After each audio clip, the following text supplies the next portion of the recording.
Joining me today for the interview is Ken O'Connor. If you have been part of any grading reform efforts, chances are quite high you've read one of Ken's books, especially 15 Fixes for Broken Grades or How to Grade for Learning. You've heard him speak at a conference. You've maybe interacted with him online. You've done all of the above, or you've done all of the above multiple times.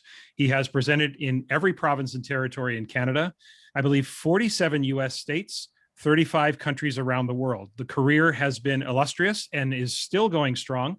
The influence has truly been global, and the legacy of grading reformists, including myself, is a long list of following Ken's work. Ken and Tom Guskey, for me, have been two of the most influential, if not the most influential, thinkers and educators on my thinking around grading and reporting. And of course, listeners will remember that Tom was in episode 1 this year.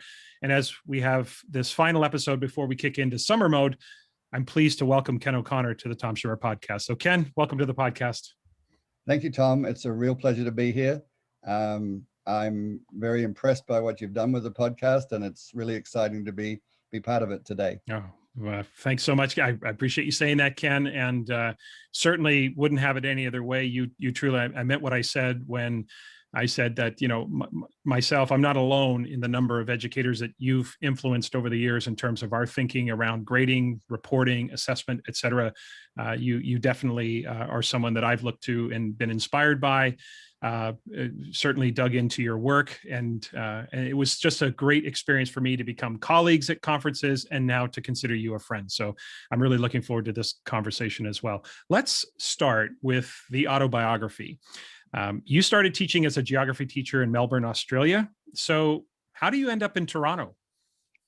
Well, in those days, I mean, that was a long time ago, and Australia was pretty isolated in those days, certainly more so than now. And so, like many young Australians, my idea was to go overseas for a number of years. And in the late 60s, there was a great shortage of teachers in North America. And so schools and school districts were advertising in Australia and New Zealand for teachers. And I went in for an interview with two officials from the Toronto board in Melbourne, and they offered me a job, and I said thank you. And so I moved to Toronto in September of '69 on a 3-year contract. And my idea was 3 years in Toronto, a year in England, substitute teaching for a month, travel for a month, and so on. And in the 5th year, I was going to wander back somehow, Africa, Asia, wherever. But I met and married my wife in Toronto. And so the end of June '74, we both quit our jobs. We traveled around mainly Europe and some of Asia for 6 months on our way to Australia with the idea of deciding where we were going to live. I taught at the high school that I had attended as a student for the year. In October, they said, you got to let us know whether you plan to come back next year. And so the big decision had to be made. And we decided that the way we saw our life, that we could do it better in Toronto. So late '75, we flew across the Pacific and been here ever since and likely to remain. Yeah. It's interesting when you think about, I think so many of us think about sort of modern travel and the connectedness of the modern world. And you can see how isolating it might have felt, you know, in Australia, and the idea that I think it's in some respects a foreign concept to us that Toronto school district or any school district in Canada would go recruiting, you know, overseas. We hear about recruiting overseas, but often for us, the idea of overseas schools. But I guess when you're in Australia, Canada is overseas and international, and you end up coming our way. So you end up in Toronto. You're teaching in Toronto, and then let's flash forward now to focus on assessment, and of course, what you are most known for, which is grading and reporting. So how does a geography teacher from Toronto become the grade doctor? How does grading become, you know, your area of expertise? In March of 1990. I applied for and got a position as a curriculum coordinator in my school district. And it was advertised as 2/3 subject-based geography, grade 7 to 12 geography, which was my subject area, a shared responsibility for elementary social studies, because in Ontario it's social studies to grade 6 and geography and history separate, first 7 to 12. And 1/3 of the job was to be determined, because the school district was transitioning from coordinators that were just subject focused to the idea that they should be partly subject focused and partly cross-curricular. And so what eventually happened was the third, I became assessment and evaluation. It was sort of in the early 90s, assessment was starting to be a focus. And they said, well, you have, you've got a third, you've got to be something. So they said, it's assessment for you. And in a pretty short order, I became fascinated by it, because I would have to admit that I knew very little about it in March of 1990. But I came to realize fairly quickly, partly through, I'd say to a large extent, through going to a 3-day train the trainer with Rick Stiggins in Toronto, which was maybe the most eye-opening experience of my life. And then, so I became more and more focused on assessment. And just to give an indication of that, 7 years later, it was a term appointment. When the job was reposted, it was reposted as 2/3 assessment and 1/3 subject. But the grading piece came up through 94, roughly middle of 94. I read an article from a college professor in Chicago that was entitled Guidelines for Grading. And I thought it made no sense at all.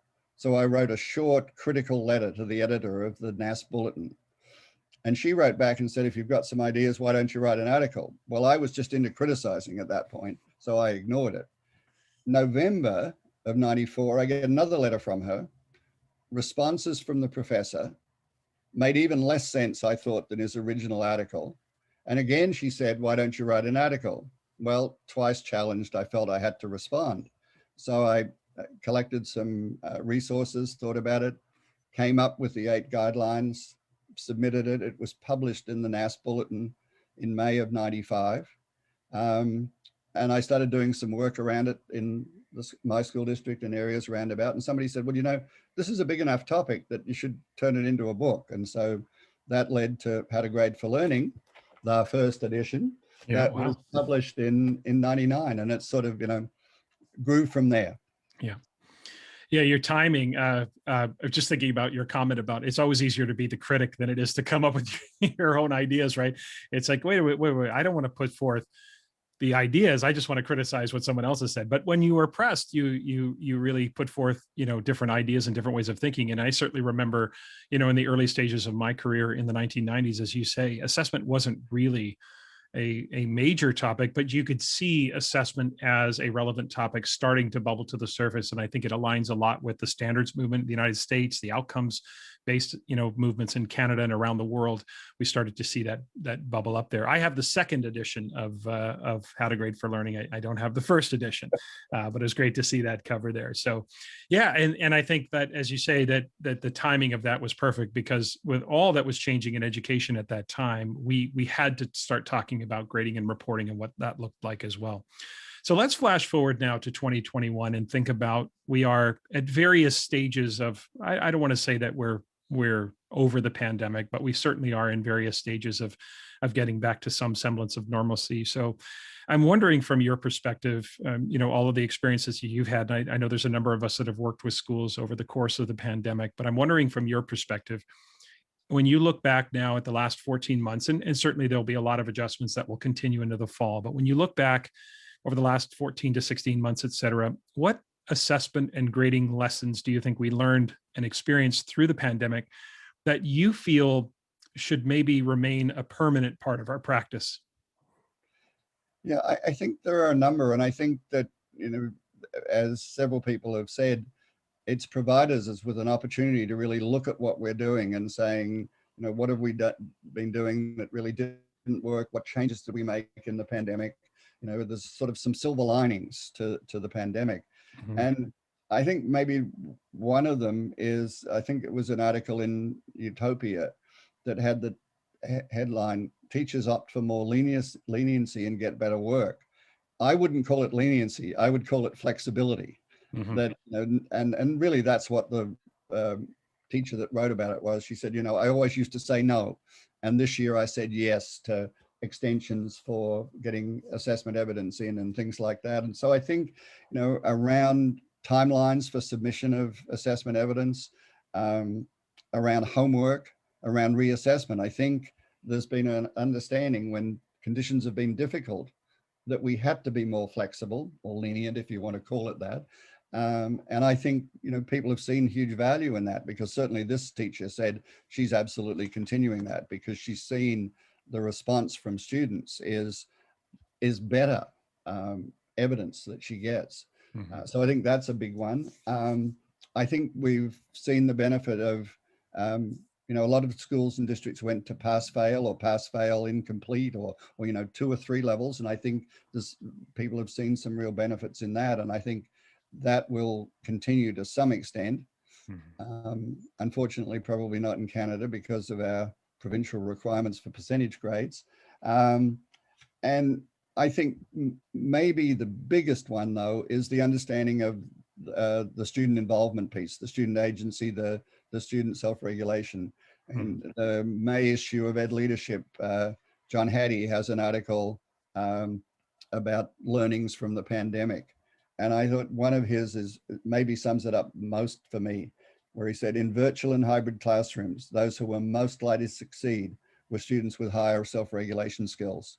And I think that's been, over the last couple of years, the biggest sort of evolution in my thinking is that it's got to be about the learning. It's got to be about the learner. And I think the pandemic has shown that. And Hattie says, supports that with research. And I think we've heard the same thing from schools and districts, that very often where there was greater student self-empowerment and where they were more focused on standards, they didn't have the same issues with huge failure rates and disengagement that they had in school districts that were more traditional. Yeah. You are, from my experience, you are so spot on with that, because I sort of see it in 3 phases. The first phase being the schools that struggled the most during the pandemic were the schools that were not grounded in any sort of semblance of assessment literacy, not really grounded in sound grading. Then the next level is the schools that had a firm grasp of sound assessment and understood how to focus on standards and quality and building clear criteria. They had a much easier, no one had it easy, but they had a much easier time. But that third level, the schools and districts where student agency, where student investment was already a part of the learning experience, to me was yet another level where schools, again, I don't want to call it seamless, but it was as seamless as it could be expected. And so I think you're right about those silver linings. The issue that the word choice, again, the idea of leniency, there's such a connotation to that word, and what's inferred by using that word leniency as opposed to flexibility. I think you're pointing out the idea of flexibility is a much stronger perspective, because that's really what it's about. Leniency, implies this kind of parental, letting it go this time, but we're relaxing our expectations, when that's really not the focus of any of that. So I think the point about finding the silver linings during the pandemic is a good one, because I think a lot of schools are starting to realize that we were forced to have conversations that we may have put off, but because of the pandemic, we had to sort of look in the mirror and say, we've got to get some things right. It brings me to my next question, which is, we talked earlier about How to Grade for Learning, which was published in 1999. So 22 years ago, How to Grade for Learning comes out. And, that certainly was an influential book on so many people around the world. But I'm wondering, from your perspective, are you surprised 22 years later that grading reform is still somewhat contentious, that there's still this resistance and tension around eliminating so many of our traditional grading practices? Does that surprise you here in 2021? Yeah, it does surprise me, because I think so much of the sorts of things that we talk about and say we think schools and districts should be doing seem to me that they're just so logical. I mean, and most of it also has strong research support, but sometimes we don't have the research because it's still relatively new. But to me, it's research support where it exists, but the rest of it is sort of logical analysis. And it just seems to follow logically for me that, and I think you make a good point about assessment literacy. Where there's a lack of assessment literacy, that's where there are problems. But when we're assessment literate, we understand that we've got to be clear about purpose. We've got to be clear about learning goals. And that when we have those two things, so many of the others, not including behaviors, is logical. But I think one thing that I think has jumped out at me too is when we talk about that flexibility, leniency, I think a significant part of it is that a lot of teachers, largely because of they never learned about it, it really comes from understanding or misperceptions or misunderstanding about motivation.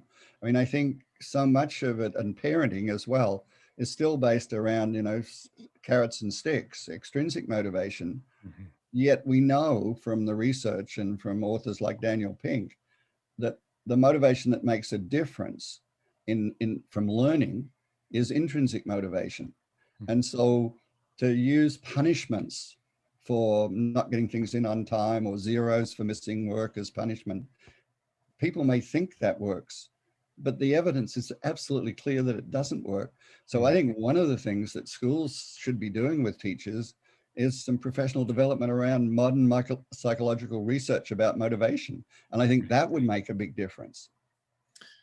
It is interesting that so many, it's such a cynical view of learners to suggest that the only reason that they're interested in completing any sort of assignment or producing any evidence of learning is because they're promised some points or promised. To me, it feels like such a cynical view of kids and teenagers when kids and teenagers are naturally curious and want to learn. They love to learn.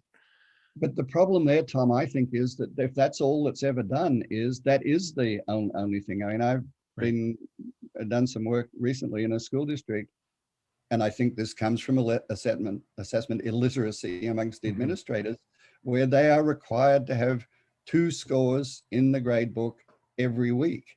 Right. And then they say in the pandemic, our kids weren't motivated, they weren't engaged. Well, if it's all about the points, why would they be motivated? Right. And so, it's a vicious circle almost. Oh, for sure. And it is that idea that it's somewhat ironic that we lament the students for becoming that which we created. Students, I've been saying for years, probably over 10 years, have been saying, kids don't come to school in kindergarten as grade grubbers. They get immersed in this system. We condition them to be point accumulators or harvesting points, or however you want to phrase that. And then they move themselves, grow themselves into high school. And then we lament the fact that all they care about are their marks and their grades and their points and their scores. And we're the ones that kind of conditioned that. So I think we have to look in the mirror and really try to address that. Yeah. The way I put it is we trained them into it. Yep. We now have a responsibility to train them out of it. Yeah, and I mean, I don't think that's necessarily easy, but I mean, it can be done. For sure. Where do you think the resistance comes from? Where do you think, people who are not just, I don't, there's a continuum and there's a range of responses. And one of the responses might just be from a cynical perspective, just says, look, I don't want to do anything different. I don't want to change. Okay. There's always people like that in every industry. But where does that resistance come from? Where do you think teachers who are the bulk of the resistance to, say, more modern grading practices, where do you think that's sourced for them? Well, I think mainly 2 things. One is that the idea that you're saying that I was wrong, and that if I'm going to change, I have to admit I was wrong, and I think that's very hard for some people. But I think the way we address that is we say, we know more now. We know so much more about how assessment can be used effectively. We know so much more about how students learn, and so when we know more, it doesn't make what we did wrong in the past wrong. It gives us the opportunity to make what we do now and in the future better. And that's the way we've got to look at it. And I think the other one is all of the external influences, the parent piece that, as I've heard you say before, all the parents went to school and they somehow think it should be like when they were in school, even though the world has changed so dramatically. And so it's all, the parents won't like it. We've got to get parent buy-in, and that's tough. And then I think certainly at the high school level, it's the impact of post-secondary college admission and what are the beliefs about what is needed for that, even though we know that's changing dramatically. Yeah. The university college card, if you will, I think gets overplayed so much in terms of any jurisdiction. The idea that a university within any jurisdiction would not accept any students from that state or province because that state or province changed their grading program or they changed the way that they report learning is absurd. It's just fear. It's a fear mongering tactic that really seeks to undercut any sort of reform, because most universities accept students from around the world, and not every jurisdiction around the world uses a percentage-based grading system. So the idea that no students from Ontario would get into the University of Toronto, but they would accept students from all over the world is just kind of an absurd concept. But it does get parents worked up. And I think that sometimes, the tactic is the fear mongering does get parents to falsely be concerned about the fact that, our children won't get into college or get into university. I want to go ahead. I have to say on that, I think that's why we've got to be very careful Mm-hmm. if we're proposing changes. We've got to be very clear about what's going to change, Right. but we also have to be very clear about what's not going to change. Mm-hmm. And while there are some high schools that for a long time haven't had grades, I think we have to be clear in most high schools. We can do superb standards-based, we can do almost all of the things.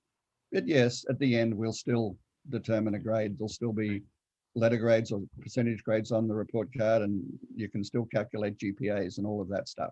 Yeah. I mean, in an ideal world, I think it would be better if we didn't have those. But in a realistic assessment future, they're still going to be there. Yeah, as long as the need to communicate to outside sources, outside agencies is there, we're going to have some level of summarization that communicates succinctly the number, how students have performed and how they've learned and where they've grown to, and again, their level of readiness for the next level at the university level. I know that there's whenever you mention the word grade, that it's such an interesting term when we talk about grade, and there are folks out there advocating for going gradeless, and sometimes, they have such a very narrow definition of what grades are and what they can be. And for me, grades will be as meaningful or as meaningless as the teachers and the educators make them. And the way we communicate, you're right. Ideal, maybe not, but there's always a place for those. Yeah. Yeah. So thinking of international students and thinking of, international programs, I want to drill down on a topic that we haven't really explored here on the podcast yet this year, but I knew, you were someone like myself who works with international schools and even schools who are in North America who employ specialized programs, whether it's AP or IB. So I want to get your take on how schools who implement, the DP program at the International Baccalaureate program or the AP, let's take one at a time. Let's start with IB. One of the interesting things I hear frequently, and I'll be interested to get your take on this, is, well, Tom, we're an IB school. We really can't do standards-based grading because we have to kind of follow what IB tells us. And I've heard sort of three responses when people talk that way. I've worked with some schools where they've said, we have to follow the 1 through 7 scale exactly as it's laid out by the DP, and we have to follow it to the letter of the law and all of that. I've also heard schools take another approach to say, you know what, the 1 through 7 is IB's issue. That's their problem. We're going to create a 1 through 4 scale. We're going to assess the learning on 4 gradations of quality. We're not going to change our entire grading system because we have to submit a few times a year to IB. And then I've heard others say, we're going to use the 1 through 7, but we're going to create kind of our own kind of hybrid model, which is we'll use the 1 through 7, but it'll be a more localized scale. So that's a long-winded way to get to the question, which is, so from your perspective, what's the best way for IB schools, specifically, we're not really talking about PYP or MYP, we're talking specifically about the diploma program. What's the best way for IB schools to approach grading reform? Well, I think, they basically have a standards-based system. I mean, at the DP, they have 4 categories for every subject, and they're somewhat similar, but sometimes different words. So they really have 4 standards, 4 categories of learning. So they've got that as a starting point. And then they have 7 levels, which is rather than, percentages. So they've got what I see as being 2 of the key characteristics: focus on standards, to somewhere limited number of levels, which I believe should be between 2 and 7. So right. The basics are there. It's what IB is basically. And when it comes to the levels, I think it's, again, I think those things that you suggested, trying to make it far more complex than it really is. And maybe I have a perspective on this from being in Ontario and Toronto, where the provincial requirement is percentage grades at the end. That's what they've got to have on the report card, on the transcript. And so what all the IB schools in Ontario did was so that they were all doing the same thing. So, it didn't matter which IB school you're at. Mm-hmm. They came up with a conversion scale. They do all their assessment in the 7 levels. Mm-hmm. And then at the end, they have this conversion scale that converts it. Well, they do it actually 3 conversions, the IB, and then Ontario actually has 4 levels, Yeah. which become 13 levels because there are pluses and minuses. Right. And then there are the percentages. And so what the IB schools came up with was 7 IB levels. How do those 7 levels translate to the 13 Ontario levels to percentages? So, I mean, that's the way that they chose to do it, because they're serving 2 masters. Right. Their kids get an IB diploma, they also get an Ontario diploma. So they needed all of those pieces. But if you don't have the requirement, the 2 additional requirements, just do it in the 7 levels. But if you want to do something that different from the 7 levels, just come up with some sort of a conversion. I mean, to me, it seems simple. I don't know why people would see it as being so complex. So let's explore that for a moment. Do you think, it's probably a combination of both, but do you think it's either a misunderstanding of, say, what standards-based or sound grading practices are, or are they overthinking it? Are they making too much of the idea of, because sometimes I'll say to people, standards-based grading just means grading based on the standards. It's not that complicated. And yet we see it enough. We see the complication enough for people to realize that it is a thing, that there is some tension and some complexity that arises with schools that have implemented IB. So do you think it's a combination of both of those, or do you think it's one over the other? I think it's a combination, but I think it's more overthinking it, because as I said, I think it's pretty straightforward. You've got 4 categories for every IB subject. You've got 7 levels with the descriptions already there for you.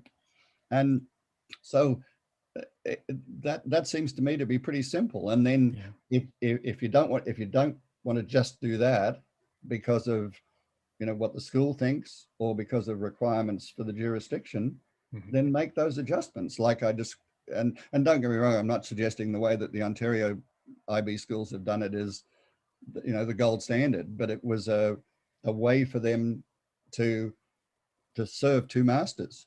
Yeah. I don't know that there is a gold standard. I think we all have to make some imperfect decisions as we move forward. And I sort of see it the same way. I get that question a lot, and I just think, we're overthinking it and making too much of what some might think is what standards-based grading is. And maybe some of us, and I'm using the royal us, not just you and I, Ken, but the royal we, maybe in the advocacy for precision and specificity and accuracy, we've maybe gone too far, in the sense that folks are now feeling like they have to drill down to a level of granularity that I don't know this. this is sort of conjecture on my part, I should say, but just thinking about that, we've been so adamant about accuracy and clarity and specificity that we've almost to a fault had them frozen to make a holistic or a more sort of general judgment about where a student is in their learning. And that's really what we're talking about when we're talking about levels. So it's an interesting dilemma that so many face, because I think my feeling as well is that we're just overthinking it and making too much of it. I think the complicating factor is that students get a school grade for AP and IB courses for an externally examined course, and that somehow or other there's sometimes more emphasis on the school grade, when really all that matters, to me, it seems to me, if I was teaching IB or AP, I'm coaching those kids to do the best they can on the external exam. And how they did in September or December or even April is basically irrelevant. And so and so we get into these situations where kids get an A on their AP grade and they get a 2 on the AP exam. Well, that's crazy. And there's something wrong somewhere. And Mhm. so I think having to have a class, a school credit in addition to the really, that may be where some of the difficulty comes from. Yeah. Yeah, that could create some of the. Would you say anything different if it was AP versus IB? Do you have any sort of nuances or differences the way you would approach that? No, I don't think so, because I mean the only, I mean it's 5 levels, not 7, Mhm. but it's 5. And the only difference is I think the categories aren't as clear in AP. AP is a little bit more content focused, Right. but I mean, if you look at the AP courses on the AP website, for every AP course, it says these are the skills and for every subject, it's somewhere between 3 and 5. So those could easily be all of or most of the standards. And so you've got the structure again, the structure is provided for you by the AP, and in the same way the structure is provided for you by IB. Yeah, certainly. I think there's a lot there to take advantage of that I think we just have to continue to help folks see that structurally it's all there for the taking. And the one thing I do appreciate about the DP is the 2-year approach to it, and the idea that the students have 2 years to grow into success. I think there's a lot, again, that is structurally advantageous for folks looking to use more recent evidence and be able to align with those things. So for sure.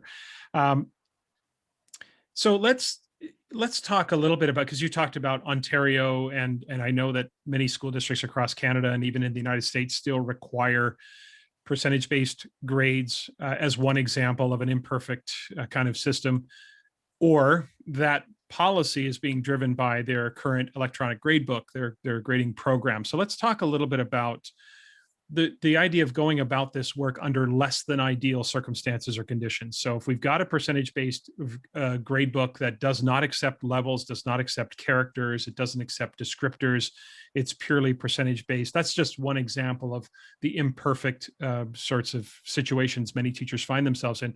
What is the best way to approach reforming our grading practices under those less than ideal conditions? Well, I like to think of it in one of 2 ways that are really very similar. We either compensate for the compulsory or we play with the gray. And so, yes, this is what we have to have at the end, Mhm. but it is only at the end that we have to have that we have to use the grade book as you described it. And it seems to me that we can do all of the right things, if you like. If I had to have percentage grades and my grade book only did percentages, I would be using a spreadsheet with standards and levels, and then I would transfer that information to the electronic grade book. Now, I know it's an extra step, it's more work, but I wouldn't feel I was doing my job if I didn't do that. That would be my way of compensating for the compulsory. Right. And so I think that, it really depends what the requirements are, but I believe in most situations, without it being a huge burden, you can just at least to some extent compensate for the compulsory. Yeah. I've had similar conversations with teachers here in British Columbia when they say, well, we have to use percentage-based grades. I say, well, you have to use them when you submit the final grades and marks to the Ministry of Education. That doesn't mean on a daily basis you have to report everything or record everything as a percentage-based grade as well. So those conversions that you talked about earlier, where we figure out how to make that conversion for sure. A really good example. Can I just give you a really good example of of that? course, yeah. University of Toronto schools, associated with UTS, University of Toronto, but not Yeah. part of it. Possibly one of the most academic high schools anywhere, or 7 to 12 schools, competitive entry, very, very high level academically. Over the last 6 or 7 years, they have moved from everything being done in points and percentages, because the Ontario report card requires that, all of their classroom assessment, all of their reporting, except the final grade, is done in 5 levels. Now, it seems to me if one of the most academic high schools, I would contend anywhere in the world can do that. Any school can do that. Any It's school not can do easy. that. It took a lot of work, a lot of professional learning and so on. For sure. But if UTS can do it, any school can do it. Yeah. There's just so many, you know, either incomplete components to a percentage-based grades or a ratio that doesn't look at quality, doesn't look at type of error, doesn't look at how the students have done. And you're right, even for IB schools and AP schools, which we were talking about momentarily, just a few moments ago, I should say, 7 levels is better than 100. It's certainly more advantageous to gain clarity around 7. And in a lot of schools, they say they're using 7 levels, but most of the time they're using the top 4 or 5 levels and not really using the 1s or 2s anyway. So you're right. If we can, because often we associate those quote unquote high academic schools with very traditional environments. And if a school that's very traditional can make that kind of shift, then you're right. I think any school can definitely make that shift. Any other advice for schools or teachers? What about the teacher who's solo? They're the only one in their school for whatever reason. It's 2021, but no one in the school has heard of any grading reform. They're the only one. They went to a conference. They heard you speak, Ken. They've come back fired up. How do they get started? Well, make the changes that make sense for them, and probably small steps rather than all at once. Make sure that, I would say it's probably important that at least one administrator knows what they're doing. And again, it's their compensate for the compulsory. They're doing their own thing, but then at the end, they've got to fit into whatever is the school or the district requirement. But I mean, you and I know lots of people that have been in that situation and were very successful in basically being standards-based, being learning focused, but being maybe 1 or 2 teachers out of 100. Yeah. It always begs the question, if your grades weren't solely determined from the quality of evidence that students produce, then you wonder what were they based on before that, and sort of calls into question the way that we've determined that. But I agree with you. I think there's a lot that you can do inside your own classroom that really doesn't have anything to do with the electronic grade book or the board's policy or anything like that, that you can change in terms of shifting the culture around grading. And as the title of your original book, How to Grade for Learning, that we can do all of that in our classrooms without needing the sort of crutch, if you will, it's always great to go to scale and to have folks in the school getting there, but certainly we can do a lot in our classroom level. And the odd thing about that, Tom, is that was not my choice of title. The title I submitted was Good Grades. And great.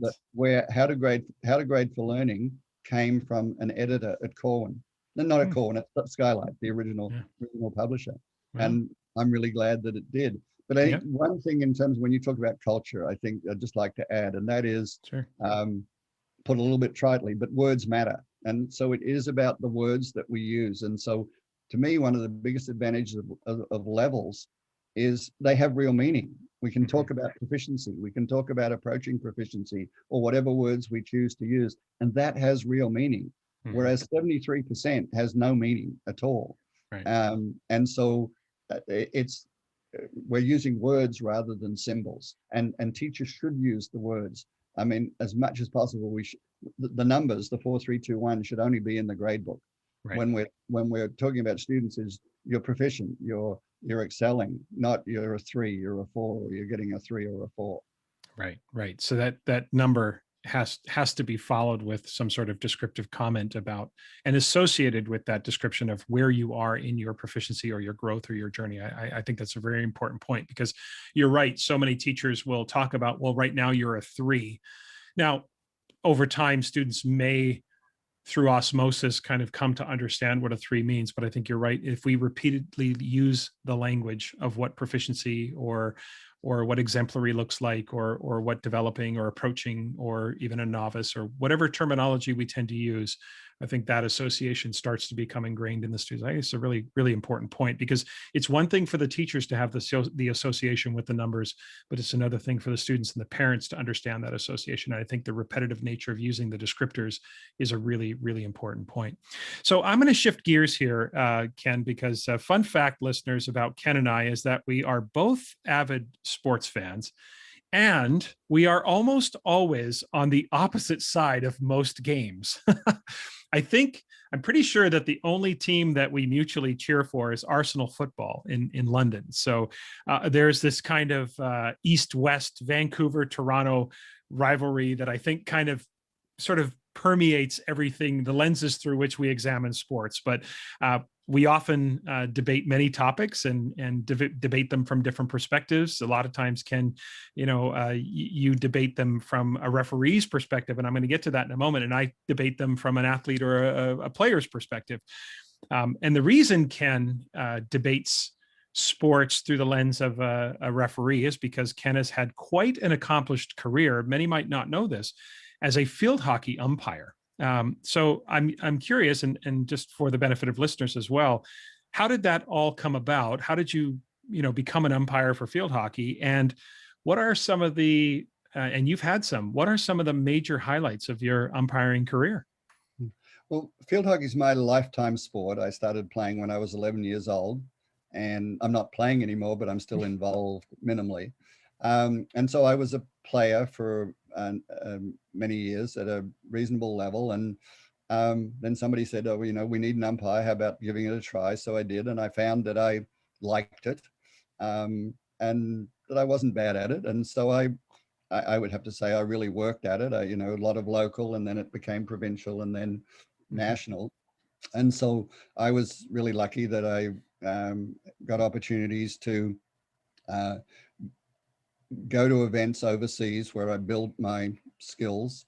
And eventually, the way that it works in international field hockey is you have a class 2 badge, which you get after 3 games if nobody complains. And then there's a class 1, which is after you've done more games, and it's based on an average score. And then the ultimate is the World Cup and Olympic list. And I was promoted to that list in late 83, early 84. And I then had the good fortune to umpire, and we do call it umpiring in field hockey, Yep. At the 1984 Olympics in Los Angeles and the 1990 World Cup in Lahore, Pakistan. So as events, they were my highlights. As an individual game, the highlight was certainly at a tournament in Hong Kong in December of 1983. It was an Olympic preparation tournament. I was appointed to the semi-final between India and Pakistan. And at that stage, India and Pakistan had totally dominated. They were just starting at the end of their domination.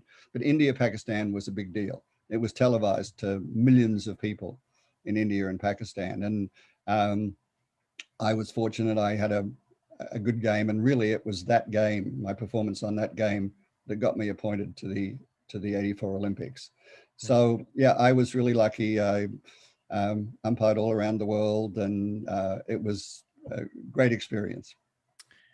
I'm wondering if the system is still in place that in order to advance, you have to have no one complain, because I don't know if in this modern era, I think complaining to referees and umpires is part of being an athlete. I know when I watch the NBA playoffs, I love the sport. I can't stand the constant complaining to the referees after every single call. It drives me crazy. When I say no one complained, that would have meant in an official sense on a match report. They might have complained about individual decisions. Absolutely. I'm just wondering, how did you go through that and not have anyone complain? That would be incredible.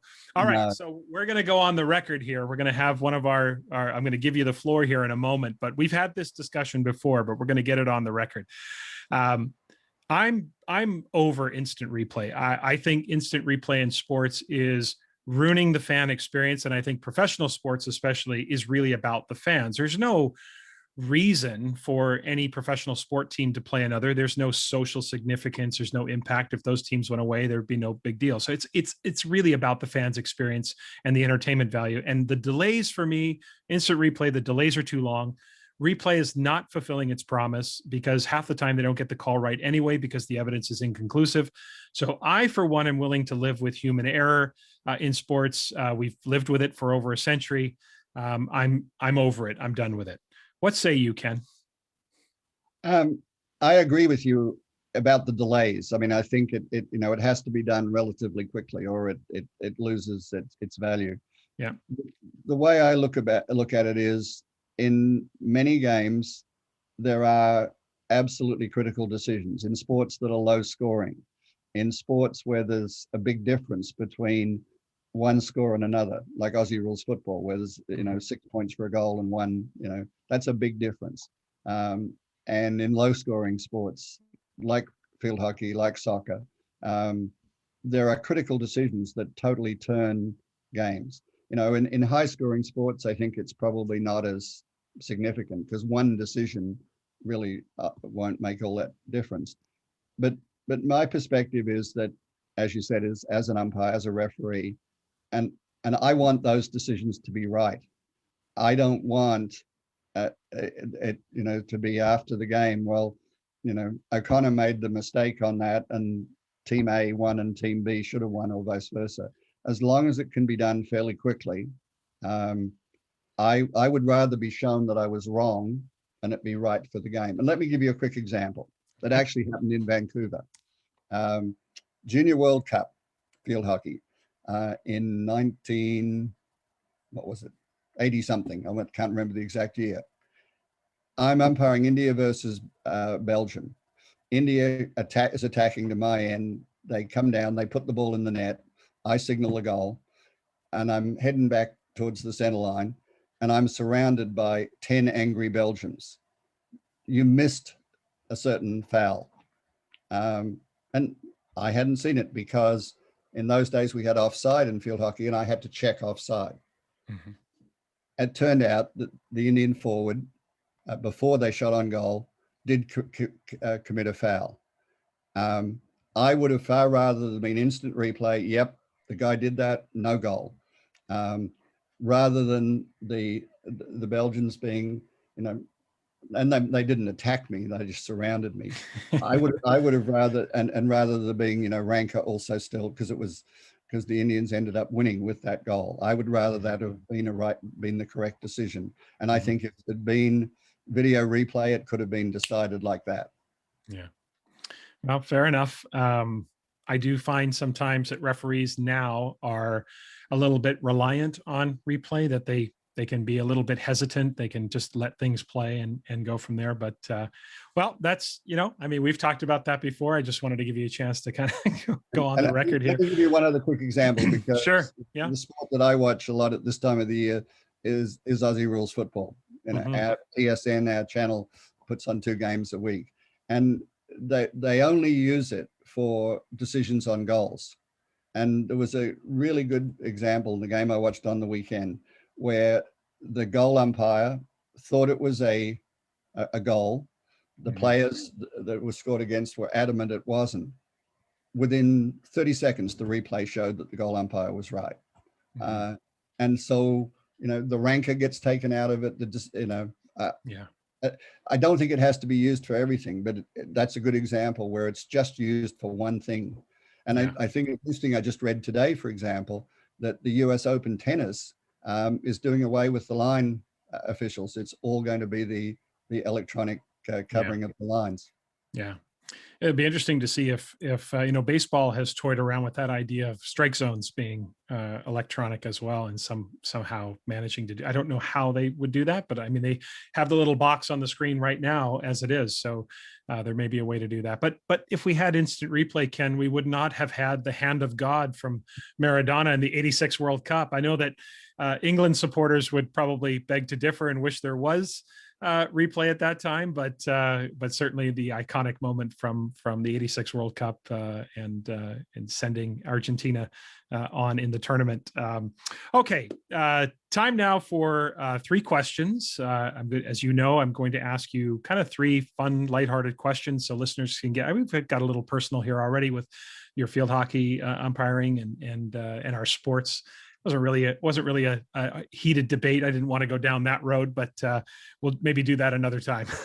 If Vancouver and Toronto ever face each other in the hockey playoffs, of course, we'd have to have a decent team for that to happen. Okay, so let's go 3 questions. Here's the first one.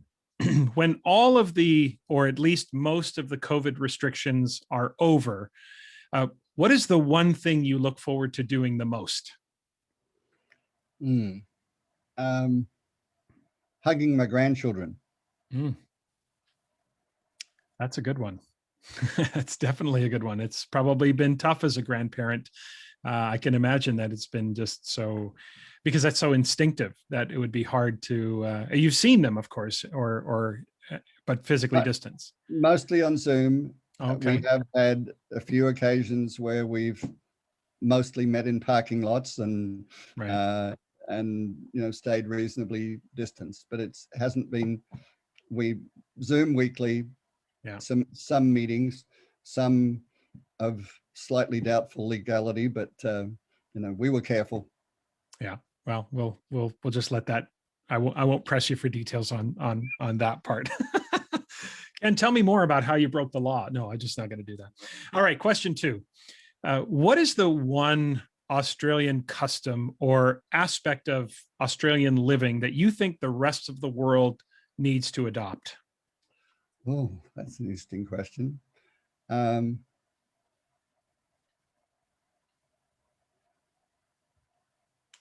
I suppose that the thing that and it's a bit sort of cliche, but the mateship idea, the idea of um, being friends and calling each other mates, and just I'm not suggesting that all Australians get along wonderfully all the time with everybody, but that ethos has Yeah, existed, and I think yeah. still does to a considerable extent. And I think it's helped by the outdoor lifestyle Mhm. because of climate. Right, right. There's a kind of camaraderie that I know in a very small way I've seen and experienced in different settings and different circumstances. And I it's interesting you said that, because I have noticed that about that level of camaraderie for sure. Um, okay, question 3. We talked about your sports fandom. You're an avid sports fan. And I asked this question of Bill Ferreter back in the fall, and I want to get your take on it.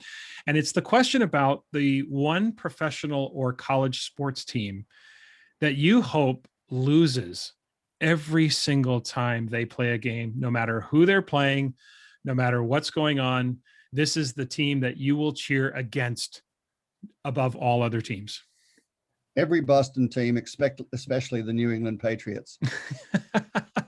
I'm with you on that one, Ken. I think there's another team that we may not cheer for the same teams, but I am definitely not a fan of the New England Patriots, nor do I cheer for any of the Boston teams, especially after the 2011 Stanley Cup Final when Boston beat the Canucks in the 7-game series there, and we lost 4-0 at home. But who's remembering the details, right? It's a tough one. Yeah, I'm with you. It's interesting. Bill said the same thing. He said the Boston Bruins. Mhm. So for those of you who are fans of Boston sports teams, you have to know that there's a lot of us out here not cheering for your success. Ken, I have one final question. Of course, it's a question I ask everyone I interview. It's a question about success and happiness. And of course, I know you've heard others answer the question as well. So the question is, of course, if a random person stopped you on the street and asked you, what is your definition of success? How would you answer them? I think I'd answer it in one word initially, and that would be impact. That Mm, somehow or other, personally, professionally, I've had some sort of a positive impact. And some of your words at the beginning, I think, made me feel good about that. mm, And I I suspect the other way that I look at it, you may have similar feelings. I I look at my adult children as parents, uh, and I'm really impressed with them as parents. And I'd like to think, I had some impact on that. And um, so that would be the way I would answer that. yeah. Well, then there is no question that you have been successful, because, Ken, there is no doubting your impact, both professionally and personally, in terms of the impact you've had in education and around the world. It's been an impressive career that is continuing and going strong, and shows no signs of slowing down. So it's really impressive. Listeners, you can and should follow Ken if you're not already. I'm sure many of you are, but if you're not following Ken on Twitter, you should follow Ken on Twitter. His Twitter handle is at KenOC7, the number 7. So at KenOC7. Number 7, Ken also administers, along with Garnet Hillman, the Standards-Based Learning and Grading Facebook page. So if you're interested in joining that group and being a part of the conversation, many people posting questions and talking about different things that are happening in their schools, looking for resources, rubrics, et cetera. That's all happening on that Facebook page. So again, the Standards-Based Learning and Grading Facebook page, and Ken, along with Garnet, administer that. And it's a really, really great resource to connect with folks who are like-minded, sometimes challenging each other, but a great resource for all of us. So Ken, I can't thank you enough for being here today. Thanks so much. Thank you. I really enjoyed an enjoyable conversation, as it always is when we get together. So thank you, Tom. Absolutely. Thanks, Ken.